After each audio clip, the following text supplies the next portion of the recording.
Hey everyone, and welcome to another episode of the AnthroPuzzled podcast.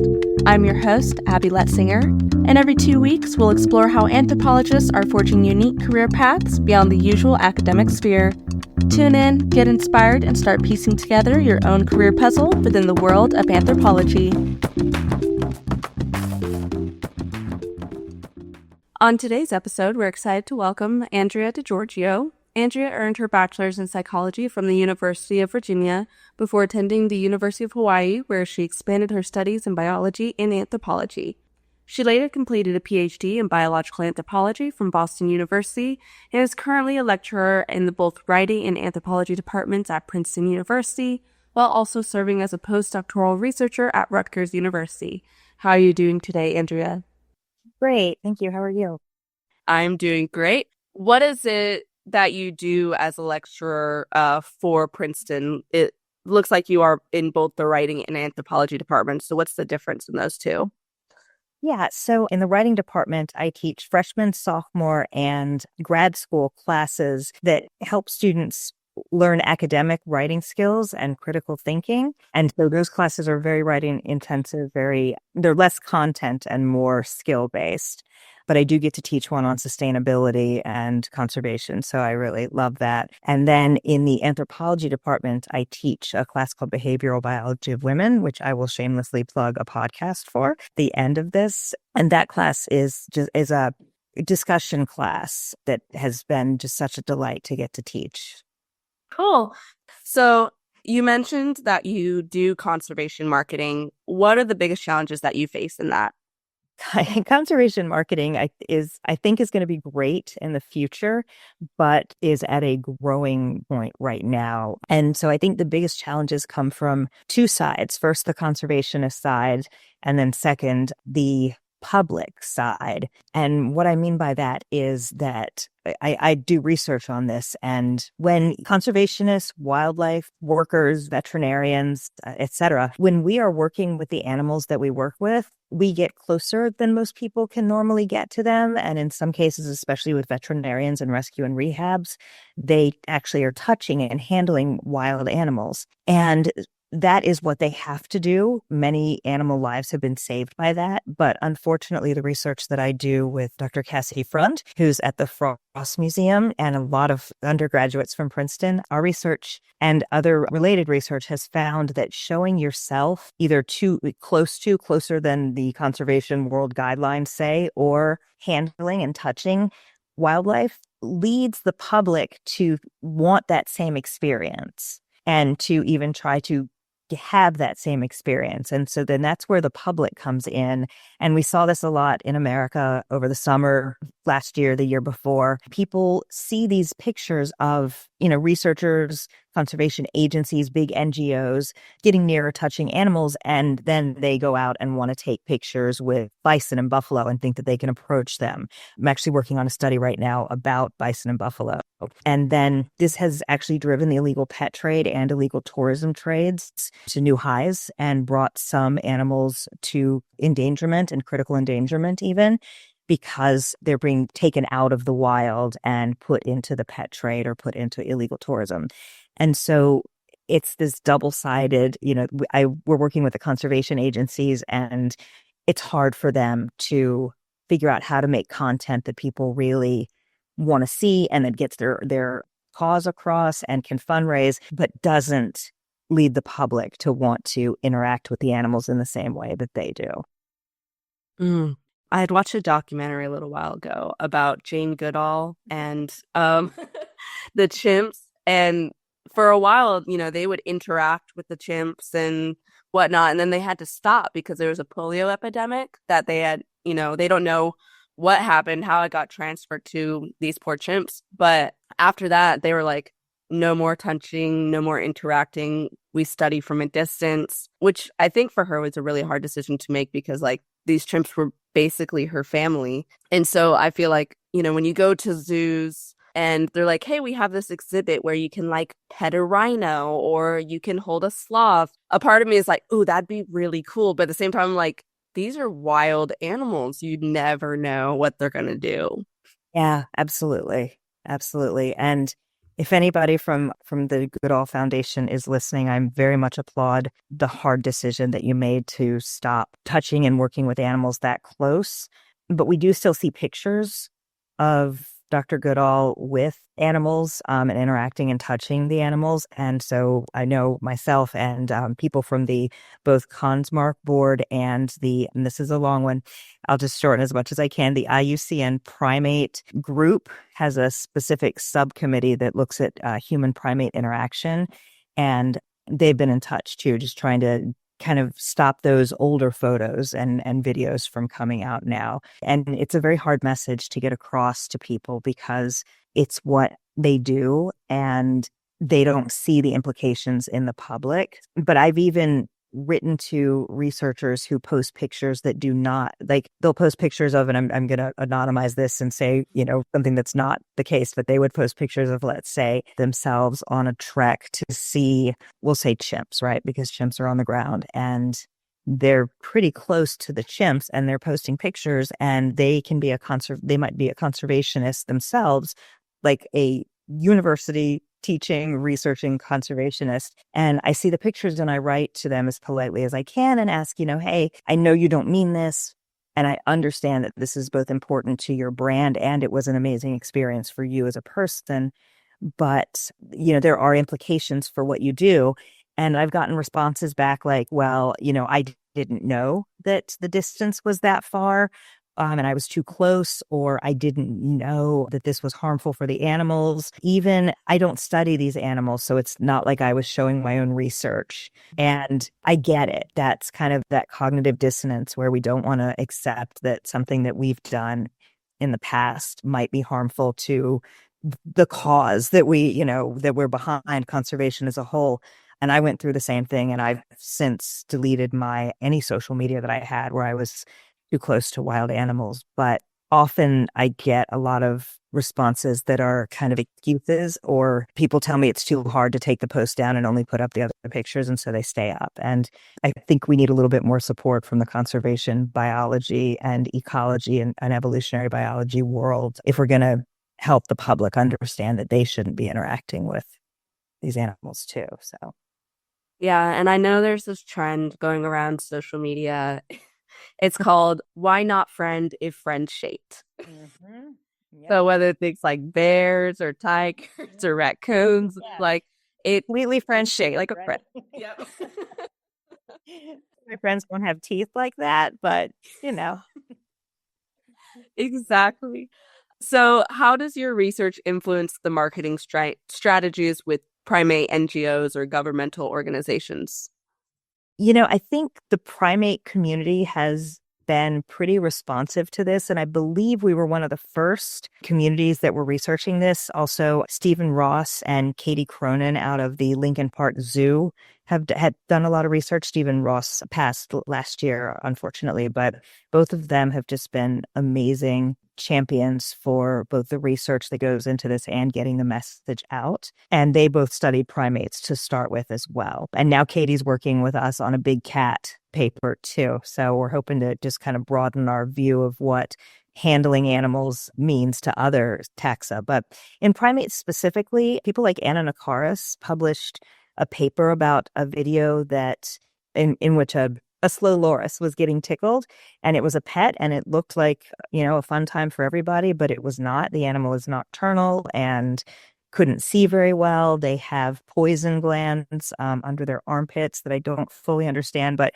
when they raise their arms, that's a show of defense and getting the toxins ready. And so Anna Nakaris went after that video. She studies lorises and did a lot of research and found and has explored all of this in lorises and a couple other species. And so her research really kind of led the way, I believe, to now the point that we have a committee on how we should do this. And Shawn Waters is the head of that committee, and she published guidelines for researchers and how researchers should use imagery of the animals for tourists and how to be an eco-tourist without harming the animals and how to, take photos in those cases.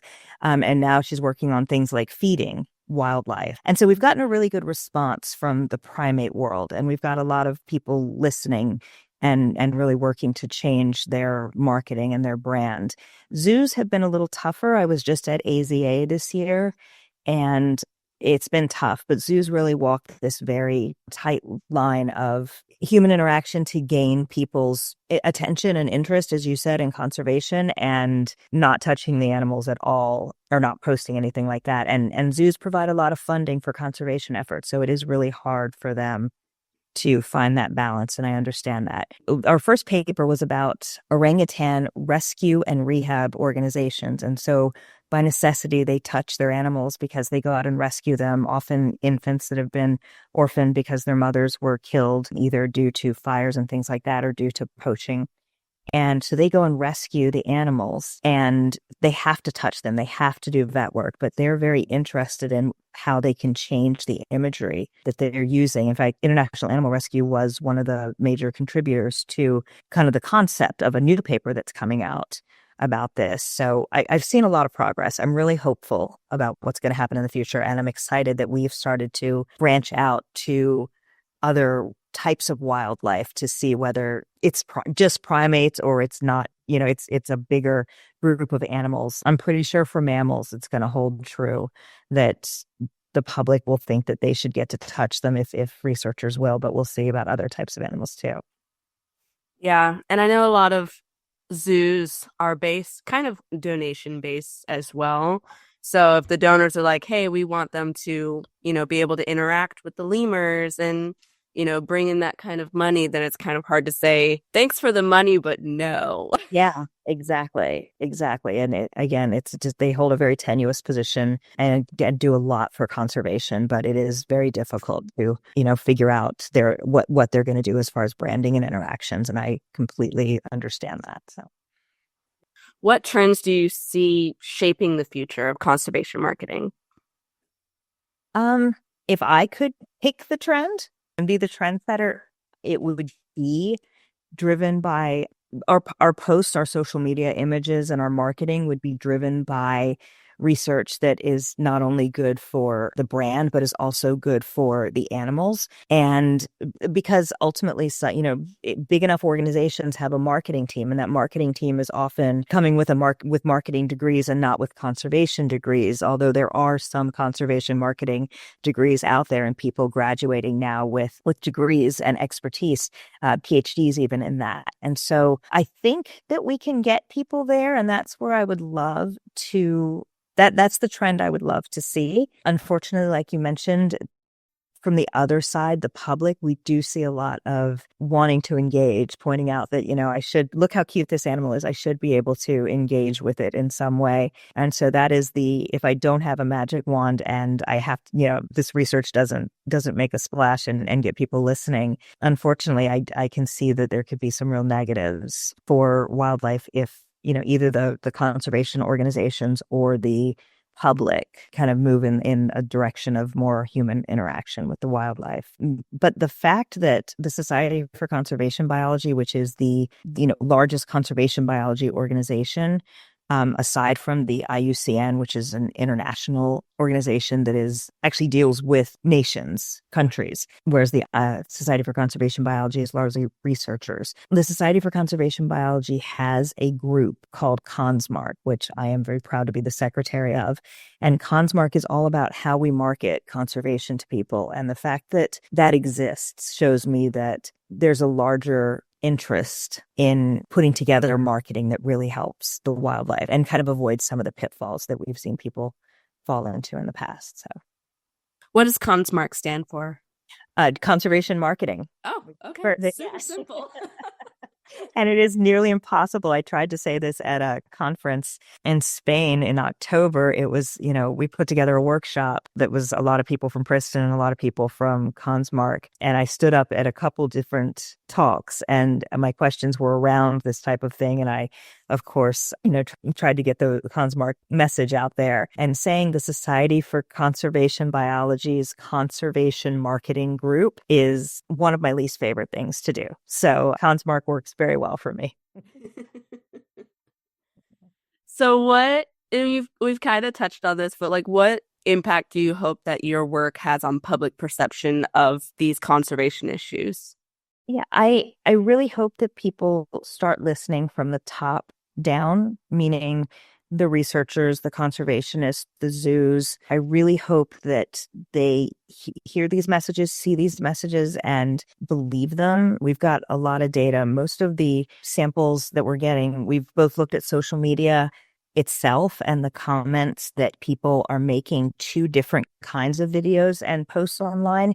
And we've created a survey and shown people different images and had people tell us, whether they would want to interact with this animal or not, whether they would want to have it as a pet or not. And some of the images would have captions saying, I did this because I'm a trained conservationist and please, don't do this yourself. And some don't. And there's no difference between the two. Basically, it doesn't have captioning these pictures doesn't have an impact. So I'm really hoping that people start to understand. We've got thousands of hosts and we have our sample sizes are 3,000 people for our research, and so I'm hoping people believe the data and start to remove posts of humans interacting with wildlife. Some of our research shows, at least in orangutans, that if you feature baby orangutans, you get more comments from the public that are xenophobic and that are racist and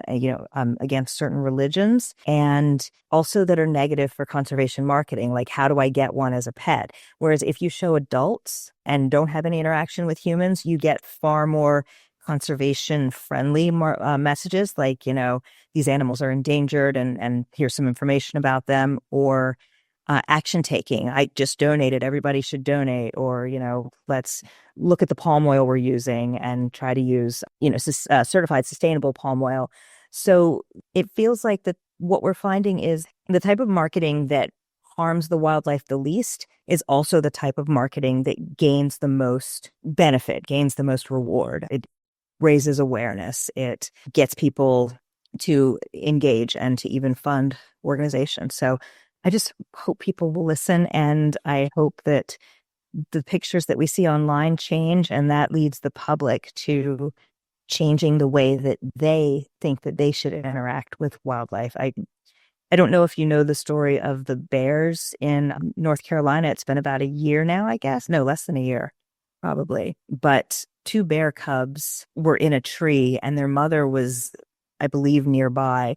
But people saw them and tried to take selfies with them and pulled one of the bears out of the tree. And then the other one left with the mother. But the first one was separated and is now an orphaned animal and had some injuries from it. And so we've just gone a little bit too far. And I hope my work shows that wildlife can be appreciated from a distance, but for your safety and for the animal's safety, just interacting with it is not something that we should try to do. Yeah, and it's kind of the same thing you see when people pull like baby dolphins or sharks out of the water and they're like, let's pass this around and take selfies, and then it's just laying on the sand dead because it's been out of the Yeah. water too long. Yeah. And I know a lot of attractions like SeaWorld, they have moved more away from the trainers even interacting a whole bunch with the bigger animals like the orcas. They back in the day, they used to swim in the water with the Yes. orcas.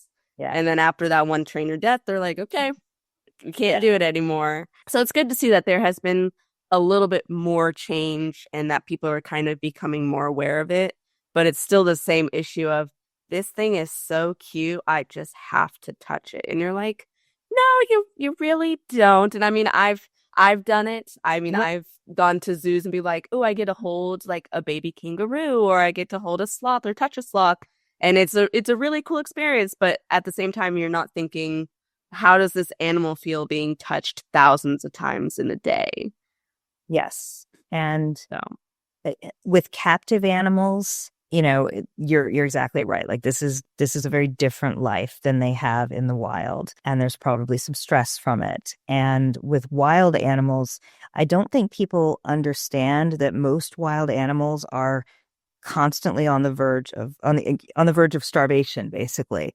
And so when we touch them, when we chase them, we are not only causing a stress reaction that is energetically expensive, but we're also having them avoid feeding opportunities, possible mating opportunities as they flee from us or as they get held by us. And that those moments can be really dangerous in the long term for these animals just for missing out for even a small amount of time on feeding opportunities and mating opportunities. And I think that's something that, we don't think about because all of our domestic animals tend to be very well fed, but migratory birds are eating everything that they can before they migrate. And so people, trying to interact with them or touch them can be really a life or death thing for them if they lose feeding moments. And if you compare that to kind of what we get from it, I've done a couple of these encounters, a decade ago or so. And if you think about, it's a great experience in the moment, but it's a very ephemeral experience. It is minutes of your life. And then it comes up in conversations like this. It comes up in conversations when you see the animals, but it's not like something that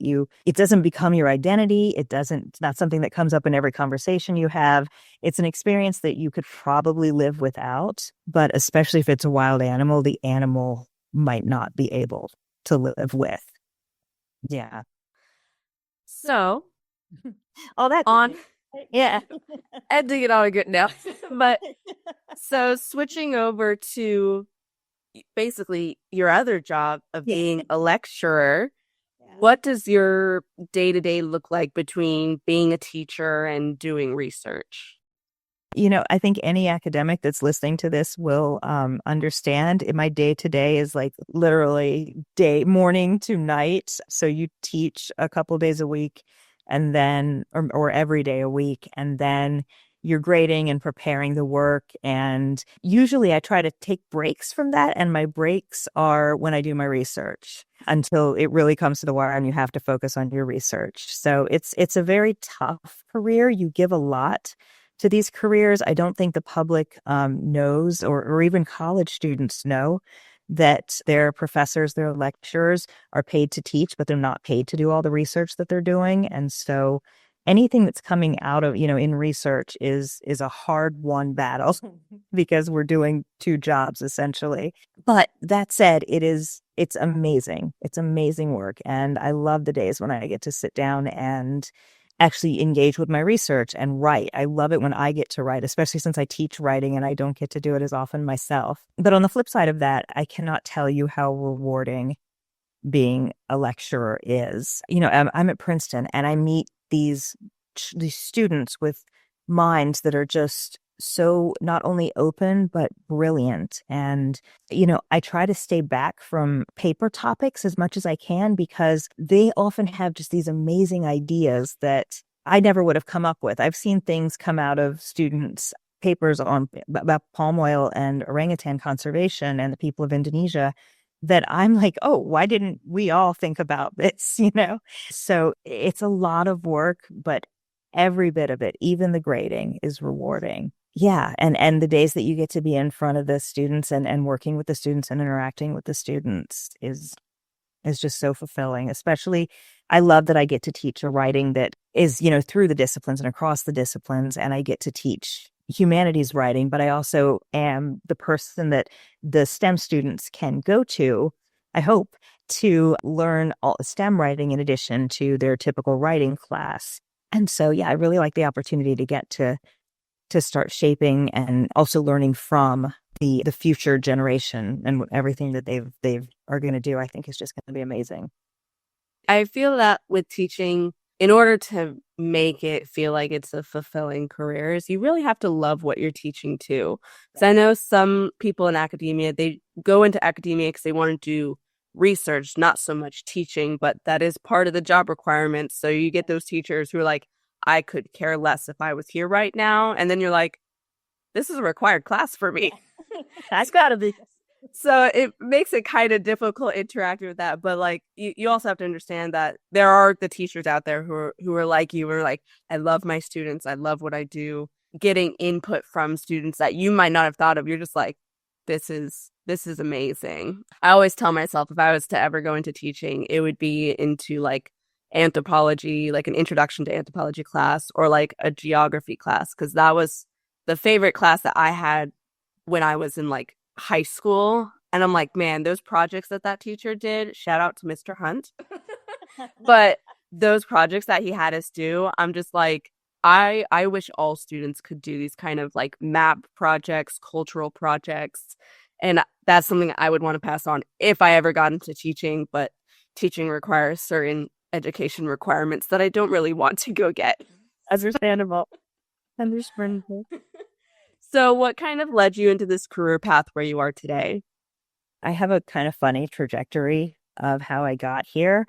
I went to graduate school, what I like to call graduate school one, which I'm still in debt for, um, after having decided what I wanted to do at 12 and being told to stick by it. So I went to grad school one, and I think I was 20 when I got in because I got out of college. I skipped kindergarten. I got out of college earlier, so I'm way too young to be jumping into a grad program, in my opinion, for me. And so I did 3 years of that program and realized it was just not for me. I did not want to be a psychologist. I'm so grateful for what I learned. I feel like I can work with people a lot better now. And so I don't think it was a waste, but I left grad school and got, I hate this, what we call a real job, right? A job in the world of non-academia. And I ended up working in corporate sales, and I had a lucrative career, and I could have stayed there easily, but the big transition happened when I'm working 60 to 70 hours a week, like on international work with different time zones all over the place.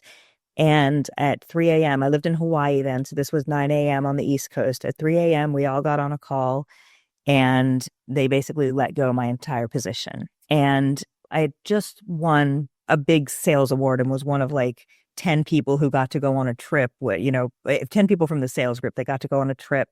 And I had, worked my heart and my butt and heart off for this. And to know that it could just go away that quickly, I guess I assumed that there was more of a relationship in the corporate world. I assumed that, if you help them, they'll help you. And when I saw that wasn't the case, I was just like, that's it. I love academia. I want to teach. I want to work with animals. I want to do conservation. And so I did have to get more corporate sales jobs, but I would sneak away and go to classes during like lunches. I would say I had a lunch with a client coincidentally every Tuesday and Thursday at 12:30, and I would go take classes at the University of Hawaii. And I loved it. I love being able to do that. And that's kind of what, once I started taking classes again, despite still working 50, 60 hours a week and then doing the coursework on top of it, it was just like, I can't turn back. I can't go back to doing corporate sales. It just wasn't for me. So why this? I also started working at the zoo, both in a paid job and volunteering with some of the primates. Here's a secret about my work. I cannot watch one animal eat another. I'm a vegetarian. And so I've always loved primates, but I also, most primates are largely herbivorous. And so it was a safe group to study, especially since I knew I wanted to study nutrition and what they eat. And so I decided primatology is it. That's what I want to do. And I just kept working at the zoo and kept working at my real job and kept going to college and studied for the GREs and then got into grad school. So, Wow, that is amazing. Like, for one, that's the thing I hate about corporate America is like you could, give everything, like give your all, and they're like, peace out, and then do something completely different. yep. And then when you're like, hey, this just isn't for me anymore, they're like, okay, well, I need a 2-week notice. You're like, you wouldn't give me a 2-week notice if you were firing me. Right. Yeah, and gosh, I don't want to work in corporate America, but it's so hard to find a job that pays well in most cases that isn't corporate America. I know. So it's a juggle. Absolutely. So are there any projects or publications that you wanted to talk about?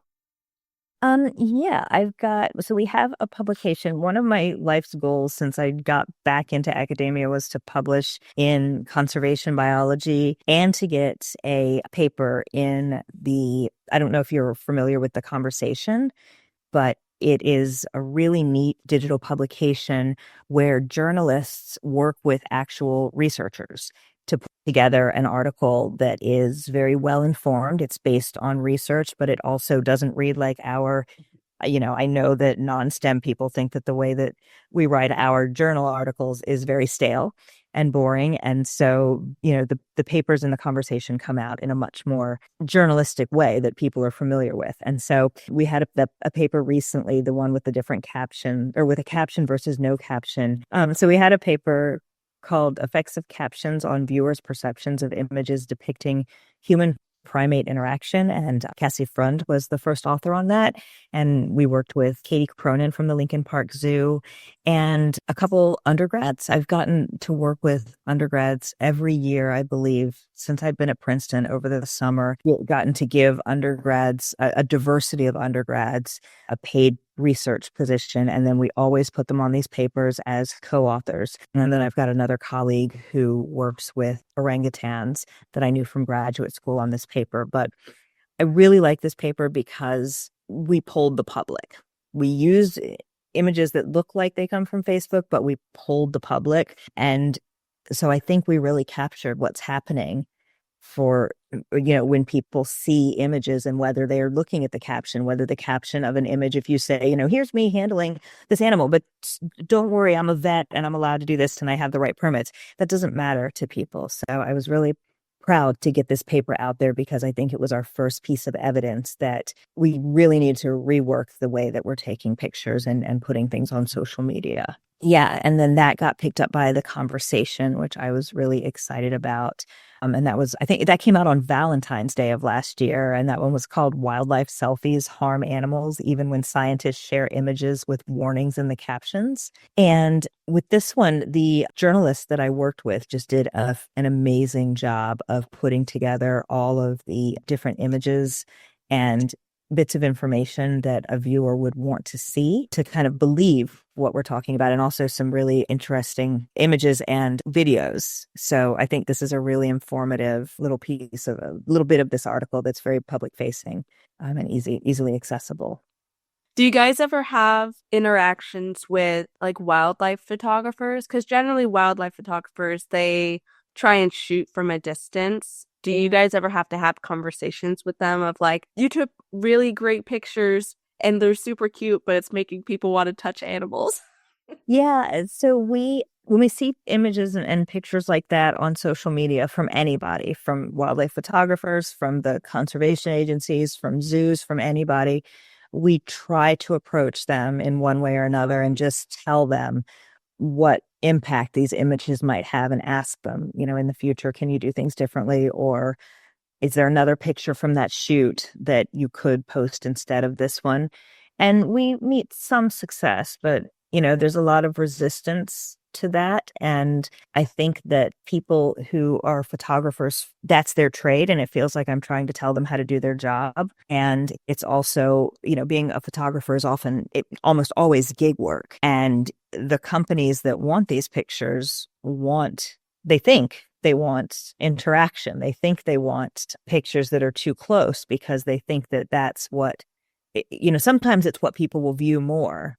Sometimes it's not, but sometimes it is what people will view more. But they also think that it will have, positive implications for conservation. And so some people listen when you tell them it doesn't. But yeah, I've talked to some research photographers. I talk to researchers all over the place. I talk to zoos. I talk to the conservation agencies. Just whenever we see something, we try to flag it. And that's also part of the IUCN group, the Human Primate Interaction group that I'm part of. That's something else that they all do. That's cool. Do you feel that getting a degree in anthropology has kind of opened up your perspective on some of these issues and how to interact with them?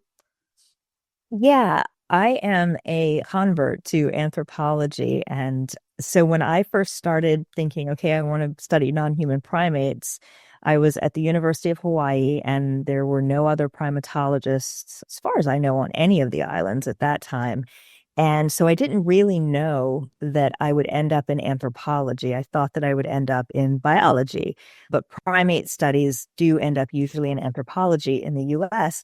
And I was resistant to that at first because I wanted to be a biologist. And the work that I do is ecological and biological for the most part. I have two other research projects, one with baboons looking at reproductive strategies and just how they're surviving. Especially, I'm going to start working on how they're surviving during climate change now.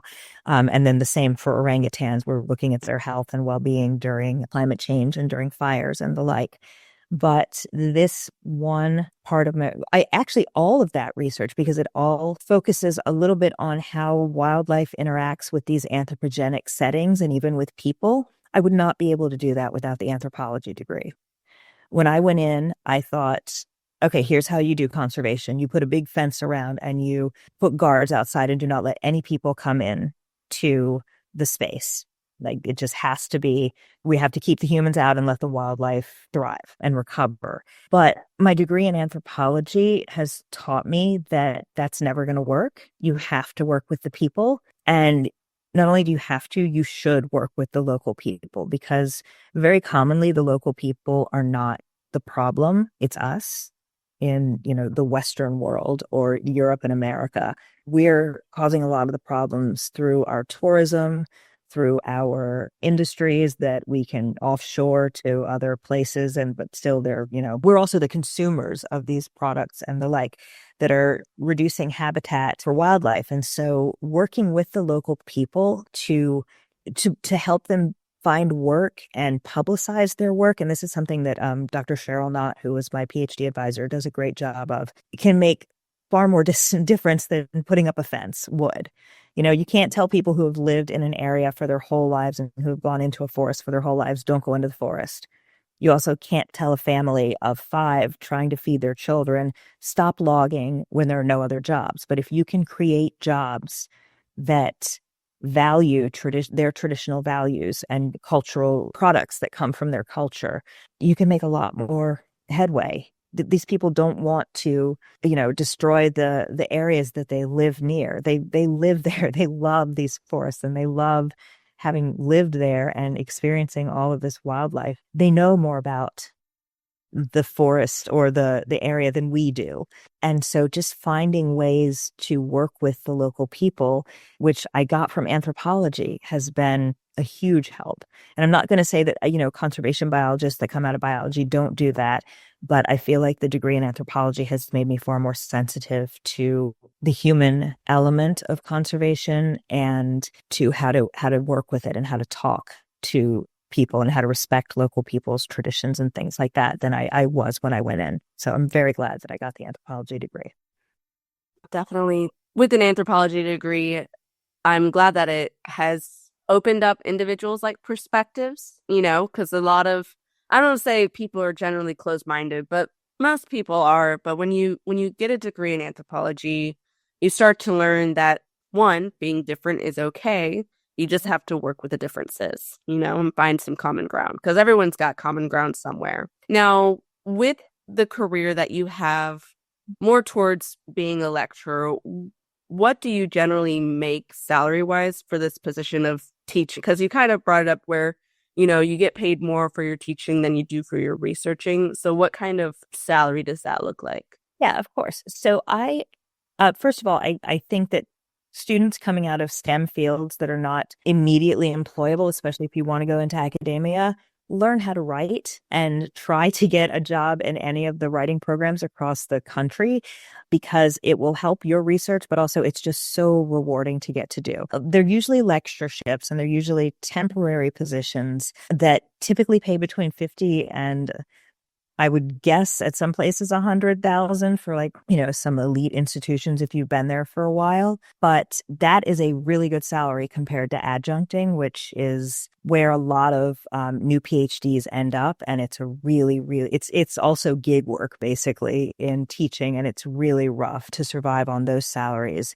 And so the writing world is looking for STEM people because, everybody accepts that people need to learn to write in a STEM way, as well as learning to write in a humanities way. And so, yeah, I think it's a really good career choice and it's very rewarding. And yeah, then from there, unless you are doing work that could be funded by corporations. So if you are some type of chemist or biomedical engineer developing a product that companies could use, then you typically don't get paid at all for your research. And so it's not the salary is kind of you do your work, you do your teaching, and then we also expect you to do research. And so finding a position that allows you, if you want to still do research, if you're going to teach writing, finding a space that allows you to do that extra research is also another important part, because it's not something, you have to write grants to be able to afford to do your research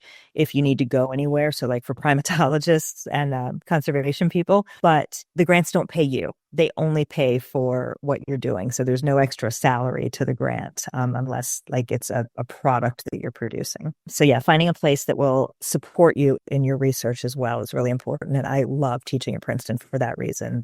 They have been extremely supportive of both of my projects, and that's what's allowed me to hire undergrads.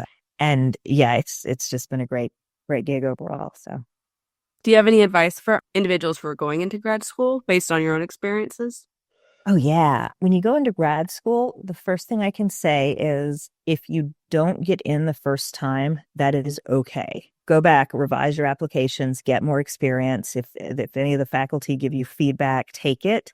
But I have seen people that were far more qualified than me, I believe, wait 3-4 years and apply every single year, then end up ultimately at a program that was such a good fit for them because that individual professor could take a student that year and just, they've done really good work since then, and it was a great fit. So don't get discouraged. Grad school is not just about, your top of the class. It's about whether the professor that does what you want to do is allowed to take students that year and has the capacity to take students that year. If their lab's already full, they can't. So just keep going, keep trying. That said, you better know that you want to be there. Try other things beforehand, because if you don't want to be there, and I have personal experience in this through my psychology degree. I love being in school. I just did not like psychology as what I wanted to do. If you don't want to be there, it's going to crush you. It is often a extremely stressful,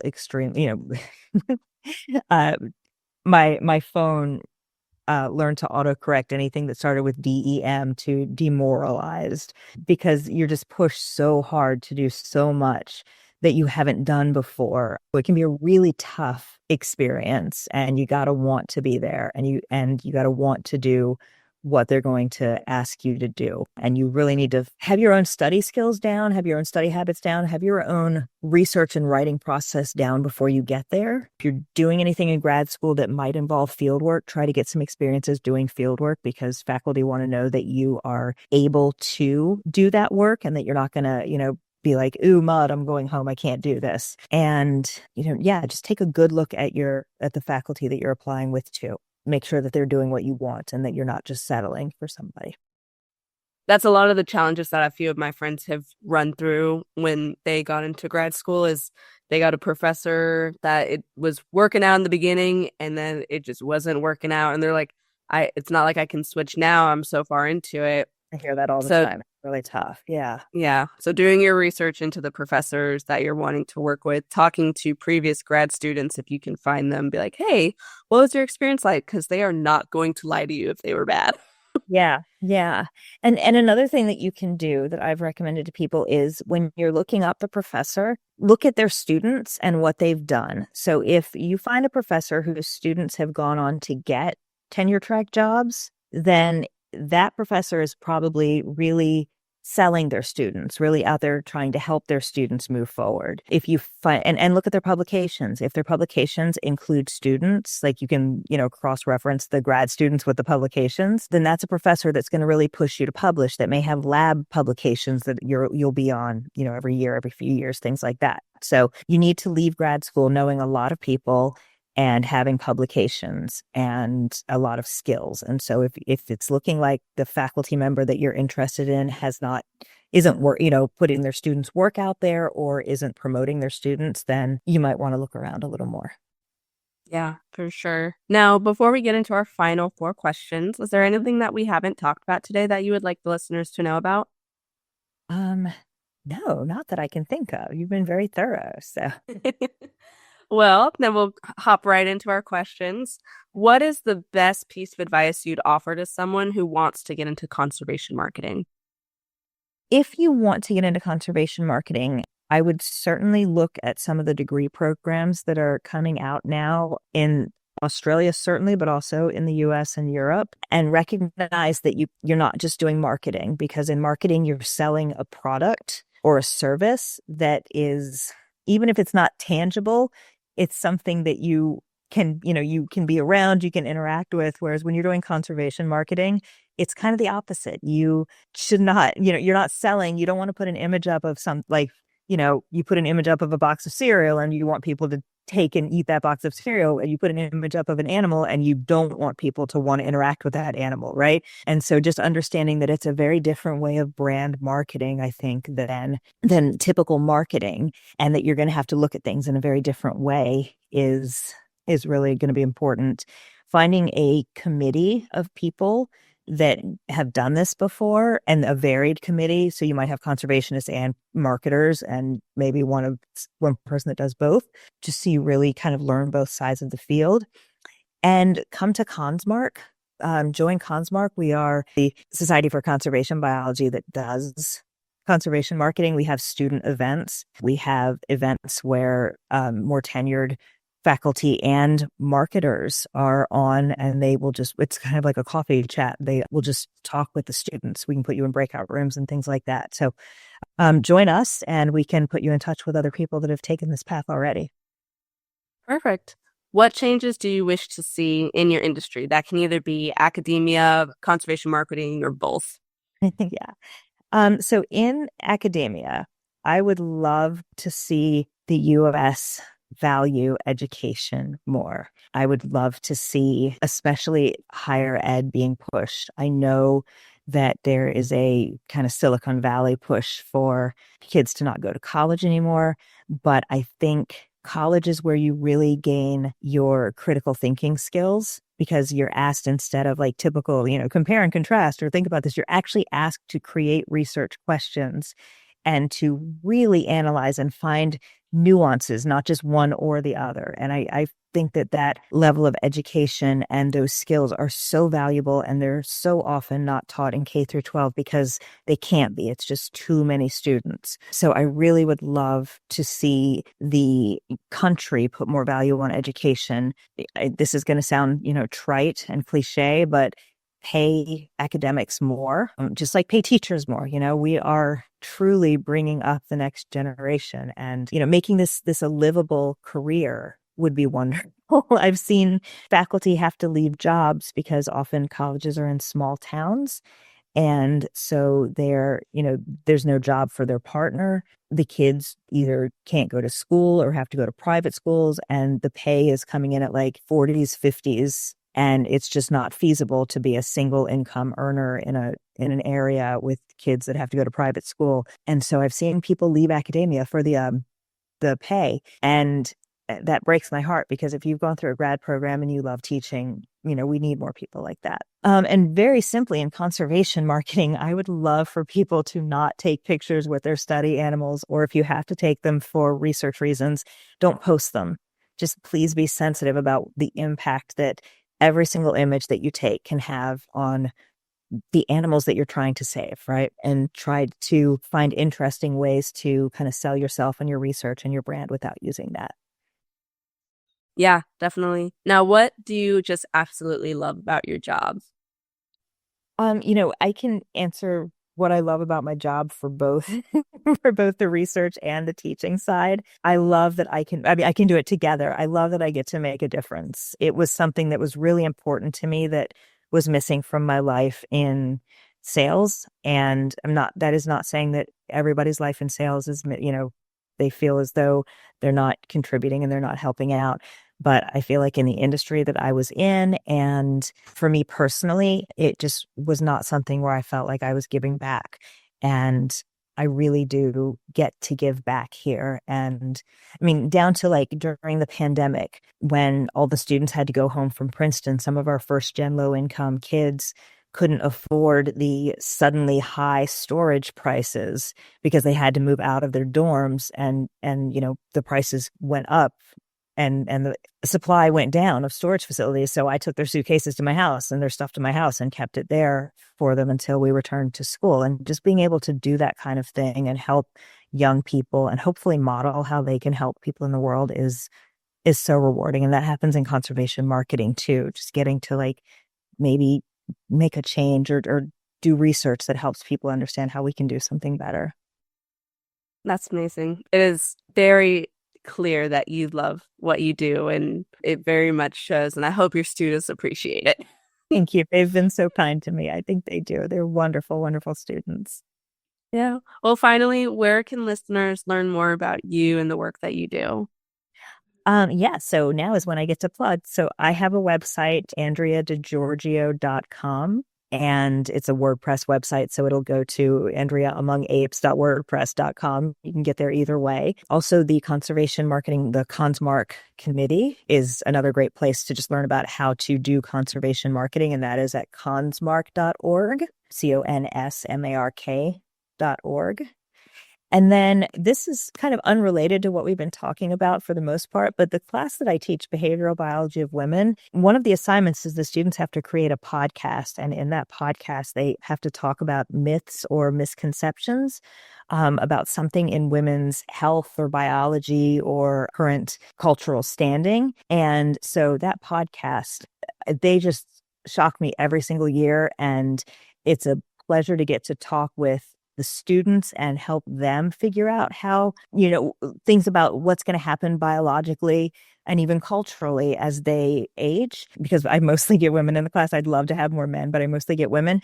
But this podcast, it just has so many interesting things that I wish every young woman, every adult woman even, could learn about before they experience it themselves. And it is on Spotify. It's got a long name that we keep changing for every year of students, but it's Behavioral Biology of Women Princeton. And this season is called Her Science, Her Story. And the students, again, have just done amazing work talking about like different cultures of pregnancy, talking about people, the use of doulas and pregnancy during low income, about menopause and what we don't know about it, about being a woman and being an athlete and trying to maintain hormone levels, just all kinds of great, interesting things. So give that a listen if you are a female or care about females or know females. Awesome. Well, thank you so much for coming on my podcast and talking about conservation marketing as well as being an academic. And you can go everything, right? Yeah. And everything else. I think the listeners will really enjoy it, and hopefully some of them will get more into conservation marketing so that they can help the cause. Love it. That would be amazing. Thank you for having me. This is so much fun. Yes, of course. Thanks for listening to another episode of AnthroPuzzled. This show is produced by me and is distributed in collaboration with the American Anthropological Association. A special thanks to Cheyenne Brewer for editing the website, Leah Akers for the incredible logo design, and to AnthroPuzzled's intern Fiona for the episode descriptions. The music is courtesy of Chad Crouch, aka Poddington Bear of Sound and Picture. If you have any questions, you can reach me at abby.lettsinger@anthropuzzled.com or as AnthroPuzzled on Facebook, Instagram, and YouTube. Until next time.